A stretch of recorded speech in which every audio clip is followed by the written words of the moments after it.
ضرور کیجیے گا. میرے جو والد تھے میں نے جیسے بتایا بہت پڑھے لکھے تھے, تو انہوں نے بہت غریب بھی تھے, ان کو کبھی کوئی نوکری نہیں ملی, ہارڈلی ان کے پاس پیسے ہوتے تھے. جو بھی بزنس انہوں نے شروع کیا اتنی تعلیم حاصل کرنے کے بعد بھی وہ فیلئر ہی رہا, لیکن انہوں نے بہت پیار دیا, اور کیونکہ ان کے پاس پیسے نہیں ہوتے تھے تو میرے ہر جنم دن پہ اپنی کوئی پرانی چیز مجھ کو دے دیا کرتے تھے. تو پہلی پرانی چیز جو, اور بہت بڑا چڑھا کے اردو میں اچھے اچھے الفاظ یوز کر کے مجھے امپریس کرتے تھے کہ بہت اچھا پریزنٹ دیا ہے مجھ کو.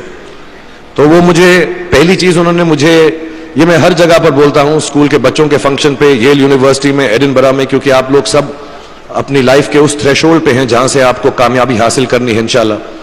سو پہلی چیز جو انہوں نے مجھے دی تھی, انہوں نے مجھے اپنا شطرنج کا سیٹ دیا تھا, ٹوٹا پھوٹا سا.